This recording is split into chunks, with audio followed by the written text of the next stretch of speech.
Hallo Freunde, willkommen bei Arno Layouts, diesmal Teil 6. Es dreht sich um Items, was man mit Items machen kann, wo man sie findet im Spiel, was sie bewirken. Das alles zeige ich euch in dieser Folge.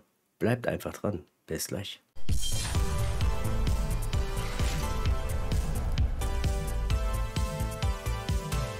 Ja, Items in Arno. Was sind die Items? Die Items könnt ihr, beziehungsweise Items sind in Arno 1800 mächtige Gegenstände, die euch das Leben deutlich leichter machen können. Es gibt Items für eure Schiffe, die Handelskammer, das Rathaus, die Hafenmeisterei und den Charakter selber. Jedes Item verfügt über einen anderen Effekt und kann von unterschiedlichen Quellen bezogen werden. Dann gibt es die Geschichte, welche Items es gibt. Und zwar gibt es die in 5 verschiedenen Farben. Es gibt die grauen, das sind die gewöhnlichen Items. Es gibt die grünen, das sind die ungewöhnlichen Items. Dann die blauen, seltene Items. Lilanen, das sind die epischen. Und die Spitze bildet die orangenen, das sind die sogenannten legendären Items. Je höher die Stufe des Items ist, desto mehr Bonis gibt das Ganze. Und am Anfang des Spiels werdet ihr nicht viele Items kriegen, beziehungsweise noch keine Items haben. Die kriegt ihr dann im Laufe dieses Spiels dazu, sei es jetzt durch Erfüllen von Aufgaben der Bewohner, Erfüllen von Aufträgen der NPCs, oder ihr könnt zur Gefängnisinsel fahren und die dort holen.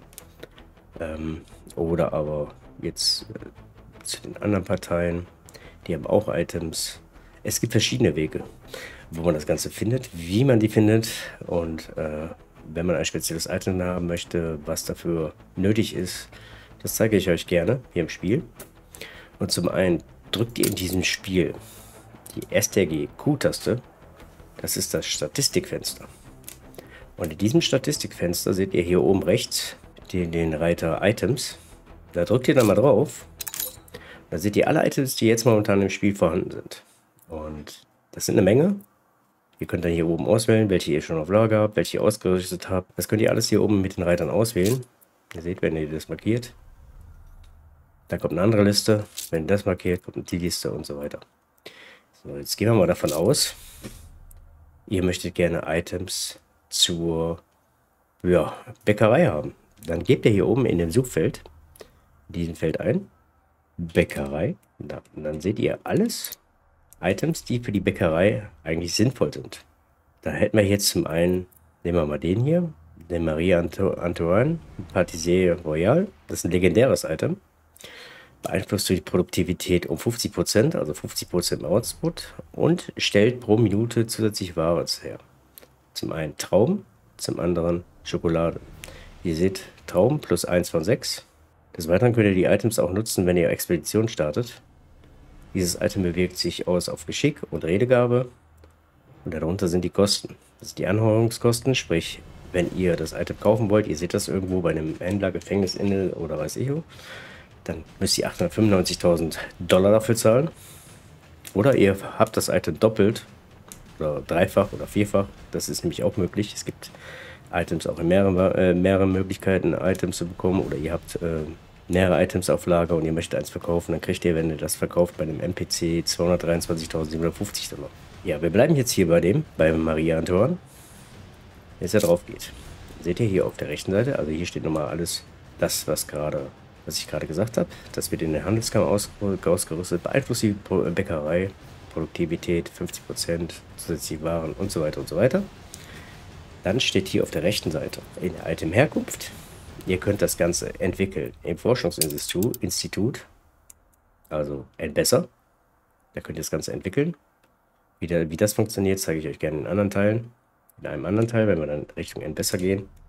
Und ihr könnt das Item erlangen, indem ihr eine Expedition startet. Ihr könnt das Item hier bei Rettungseinsatz Stufe 3 erhalten, Stufe 2 erhalten, Stufe 1. Das ist nicht mit 100%iger Wahrscheinlichkeit, dass ihr das Item bekommt. Das ist nur in einer dieser Missionen könnt ihr das bekommen. Oder ihr könnt dieses Item erlangen, indem ihr eine Aufgabe erfüllt. Zum Beispiel von Eddie Blackworth, den Gefängnisdirektor, von Karl Leonhard von Malching. Oder die Handwerker stellen euch eine Aufgabe.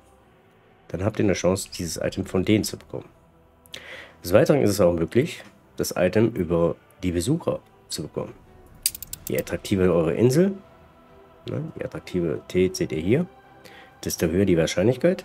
Und ihr seht, ab verlockende Stadt, sprich Attraktivität 2200 bis 2700, ist es möglich, dieses Item zu bekommen, bis hier runter, bis 7600 plus. Und als letzte Möglichkeit haben wir dann die Militärbelohnung. Da könnt ihr das Ganze auch bekommen. Das sind alles Reiter. Also Militärbelohnung von Karl Leonhard von Malching. Aufgefischte Ladung heißt die Mission oder Eroberung der Hauptinsel. Dann habt ihr die Möglichkeit, das Item auszubekommen. Das ist ein legendäres Item. Und das heißt, die Anforderungen sind natürlich ein bisschen groß. Ihr könnt aber jetzt hingehen, könnt sagen, ich möchte erstmal mit einem Bäcker anfangen. Bäcker beeinflusst die Bäckereien folgendermaßen. Anstelle von Mehl als Eingangsmaterial wird Getreide verarbeitet. Ist eigentlich sinnvoll. Ist relativ billig, 6.000 Dollar kostet. So, jetzt gehen wir dahin. Jetzt haben wir mal den Bäcker ausgewählt und ihr seht, ihr könnt das bekommen von der Piratin in Harlow, von Karl Leonhard von Malching, von den Arbeitern als Arbeiteraufgabe, die Blackworth als Aufgabe oder von Beryl O'Mara.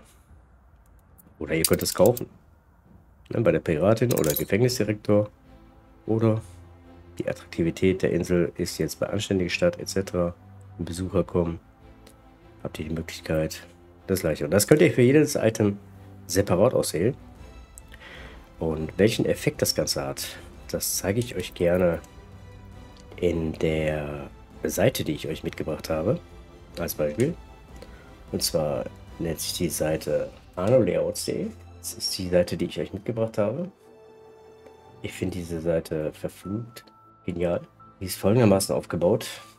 Aufgeteilt in Produktionsgebäude, Bauern, Arbeiter, Handwerk etc. Und wir waren jetzt gerade beim Bäcker. Jetzt gehen wir mal hier hin. Die haben auch so weiter. Dieses Zeichen hier. Und zwar gehen wir mal auf Produktionsgebäude, Arbeiter. Dann öffnet sich ein Untermenü. Am Anfang etwas sehr verwirrend, aber ihr habt euch jetzt ein Layout zusammengebastelt und möchtet gerne das Ganze mit einem Item verbessern. Wenn ihr jetzt hingeht, oder wir gehen jetzt mal einfach bei Wurst. So, ihr habt jetzt, könnt hier die Anzahl der Gebäude einstellen, die ihr im Layout habt.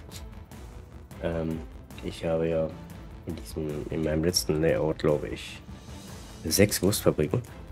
Gebt ihr hier die Zahl 6 ein. Realisiert sich das Ganze, sollte es. Ihr könnt dann hier, es gibt hier Item-Vorschläge. Das ist ein Setup. Hier gibt es die Sachen, die noch zusätzlich gemacht werden können. Gewerkschaftsförderung, das ist dann später etwas, was ihr dann im Spiel freischalten könnt.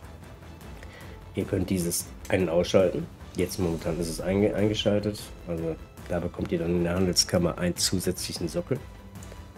Das nehmen wir aber raus. Dann eingefrorene Effekte, sprich, die bekommt ihr bei einer Ausstellung. Nehmen wir auch raus. Brauchen wir jetzt erstmal nicht. Und wir arbeiten mit diesem Setup, also mit einem 3-Setup. Wir sind jetzt hier bei Wurst, Metzgerei. Und da gab es jetzt als Itemvorschlag Chantal die Feinschmeckerin, der Fleischmeister oder den Ferras Alzaremi. Dann gibt es die Möglichkeit hier einzuschalten, ob es jetzt mit Elektrizität funktioniert oder nicht.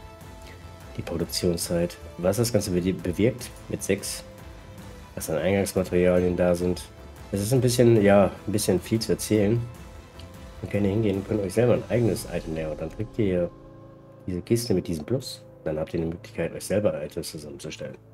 Ihr möchtet jetzt wissen, anstatt diese 3 vorgeschlagenen, ich möchte was selber probieren, dann könnt ihr hier hingehen auf diesen Plus und könnt jetzt hingehen und könnt gucken, was bewegt das Item, was bewegt das Item.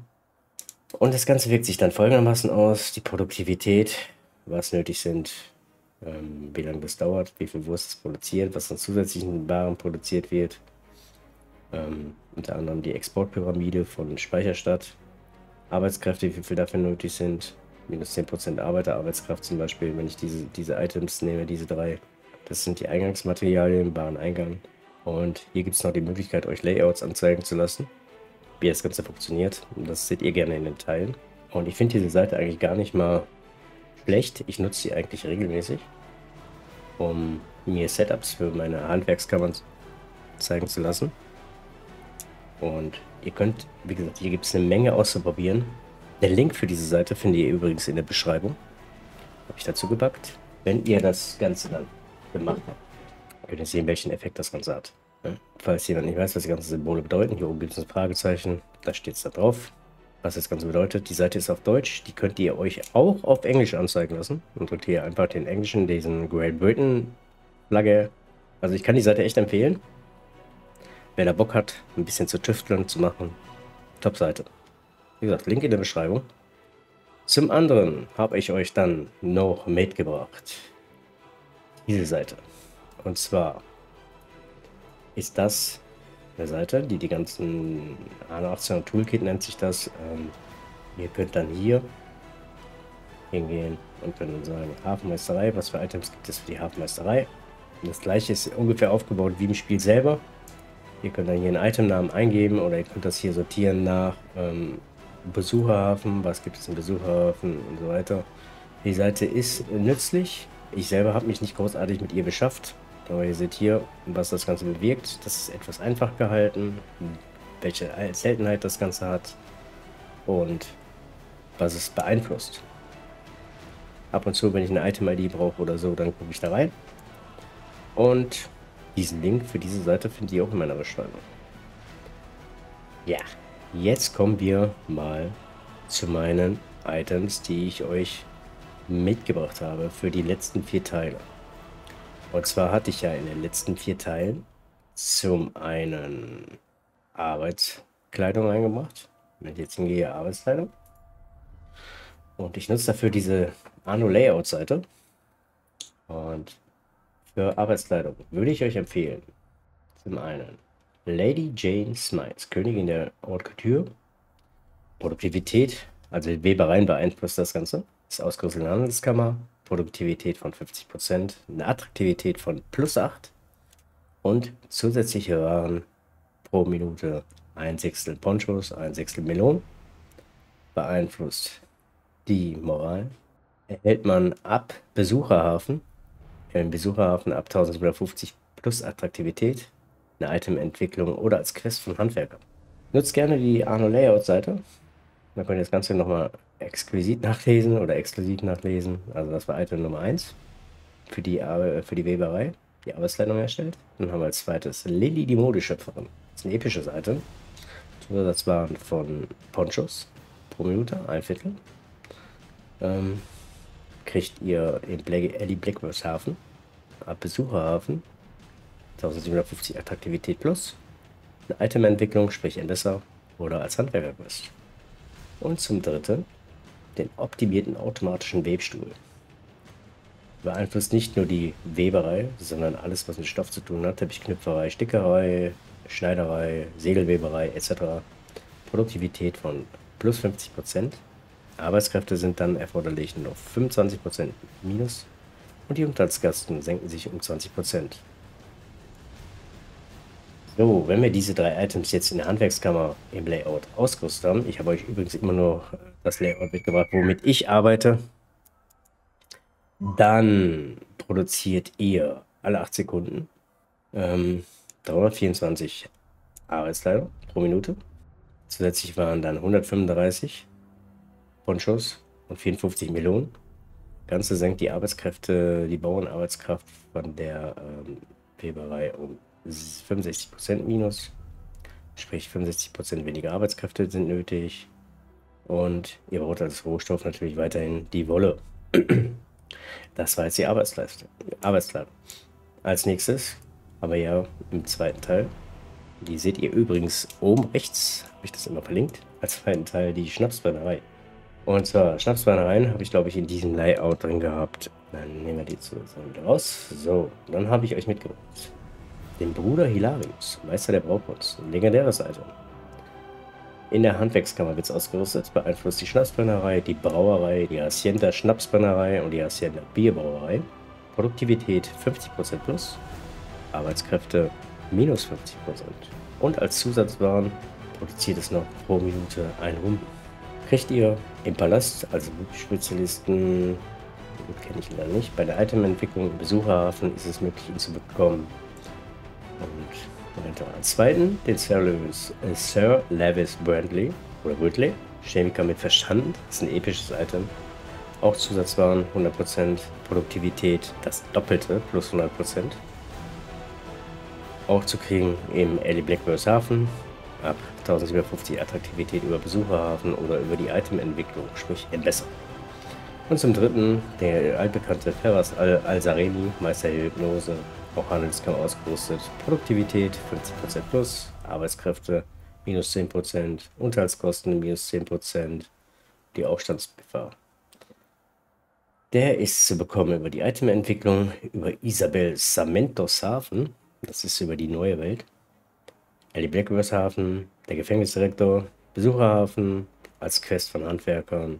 Wenn wir die jetzt ausgerüstet haben, dann produziert unsere Schnapsbrennerei Layout, was ich euch mitgebracht habe, 36,8 Tonnen Schnaps pro Minute und zusätzlich 24,5 Tonnen Rum die Minute. Sind Arbeitskräfte erforderlich, 60% weniger Bauern und der Rohstoff ist weiterhin sind die Kartoffeln. Das war die Schnapsbrennerei. Kommen wir jetzt, als nächstes hatte ich ja die Wurstgeschichte. Waren wir ja im Wurstteil in diesem Layout. Habe ich durch dann im Layout 2, somit wo ich immer gehandhabt habe, würde ich euch Folgendes vorschlagen. Das sind wie gesagt alles Vorschläge, wie ihr das Ganze macht oder was besser ist oder so, das könnt ihr gerne selber testen. Wir haben da Chantal, die Feinschmeckerin, ist ein episches. Beeinflusst die Metzgerei, Produktivität 50 plus 40%. Mein Gott. Als Zusatzwaren die Talg-Geschichte. Zusatzwaren Talg ist dann gut für die Seife. Bekommt ihr über Early Black Hafen, über den Besucherhafen, Itementwicklung und als Handwerkerquest ist es möglich, sie zu bekommen. Dann den Fleischmeister. Das ist ein seltenes Item, relativ schnell zu bekommen. Und als Kostensenker ist der Metzgerei minus 30%. Zusatzwaren Talg. Und bekommt ihr über die Itementwicklung besser. Über den Hafen von Early Blackworth, der Gefängnisdirektor oder als vom Besucherhafen ab 1750. Und dann haben wir wieder Ferras Al-Saremi. Ist er wieder. Habe ich euch ja gerade schon gesagt. Und das sind die 3 Items, die ich euch für die Metzgerei vorschlagen würde. Und ihr steigert die Produktivität um 350% damit. Produziert dann alle 17 Sekunden eine Wurst, ab dann 28 Tonnen Wurst in der Minute. Produziert zusätzlich 16,3 Tonnen Talg als Zwischenprodukt. Und ja, für die Speicherstadt sehr nützlich. Könnt ihr damit nämlich später handeln. Ja, wenn ihr diese Zusatzwaren dann produziert, könnt ihr die in der Speicherstadt als Tauschware geben. Weil, wenn ihr die nicht braucht und produziert, habt dann 16,3 Tonnen pro Tick. Insgesamt als Tauschware dann möglich. Ja, Eingangswaren weiterhin Schweine.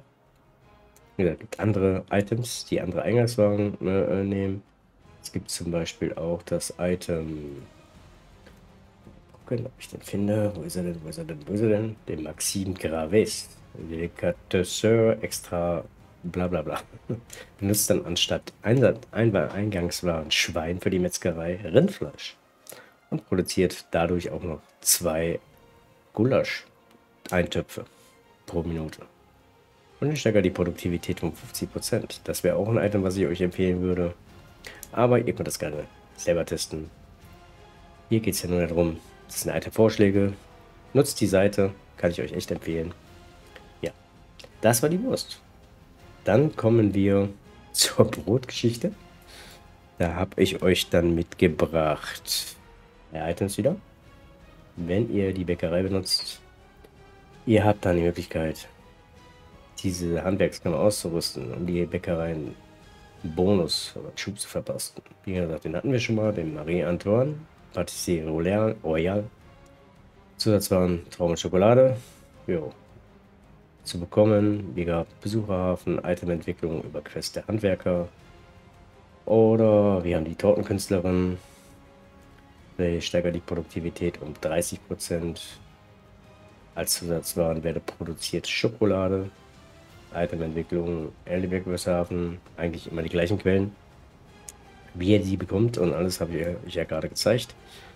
Und ja, zum dritten den gewöhnlichen Bäcker. Der ist eigentlich nicht so gewöhnlich, wie ich finde. Ich finde, der ist eigentlich nicht schlecht, weil der ersetzt das Ausgangsmaterial. Anstatt Mehl nutzt die Bäckerei dann zum Brotbacken nur noch Getreide. Und kriegt ihr über Ellie Blackbird. Das ist ein gewöhnlicher Bäcker. Der ist sehr oft im Spiel zu finden. Den kriegt ihr eigentlich sehr oft. Und ihr könnt ja das Item mehrfach besitzen. Wenn ihr jetzt mehrere Bäckereiinseln habt, sage ich jetzt mal, ihr habt ausgelagert eure Bäckerei, dann könnt ihr die überall ausstatten. Also wenn wir diese 3 Items nehmen, haben wir dann eine Produktivität von 340%.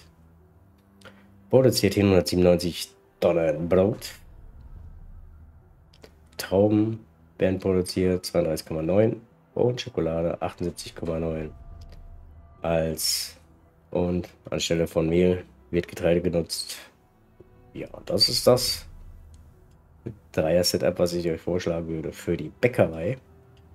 Danach kam ja mein nächster Teil, die Seife.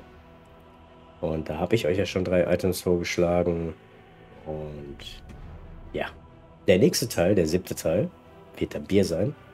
Und in jedem der nächsten Teile werde ich dann wieder Items vorschlagen, die ich nutzen würde oder die ich vorschlagen würde. Das ist kein Must-Have. Es ist einfach nur eine Richtlinie. Welche Items wie beeinflussen, könnt ihr gerne testen über die Seite anolayouts.de. Ja, das war mein 6. Teil meiner ganzen meiner Layout-Geschichte. Und ich hoffe, es hat euch Spaß gemacht und wir sehen uns dann wieder im 7. Teil, wenn es um das Bier geht. Und wenn euch das Ganze gefallen hat, wieder die altbewährte Geschichte, abonniert doch, liked doch, kommentiert doch. Vielleicht habt ihr bessere Item-Vorschläge, könnt ihr gerne darüber diskutieren. Oder gerne darüber, ich hole mir auch gerne Tipps von euren Kommentaren. Und ich würde sagen, wir beenden jetzt hier an der Stelle den 6. Teil meiner Anno-Layouts-Reihe. Ich danke euch fürs Zuschauen und ich hoffe, ich konnte dem einen oder anderen helfen. Dann würde ich sagen, macht's gut. Bis zum 7. Teil. Euer Kenny.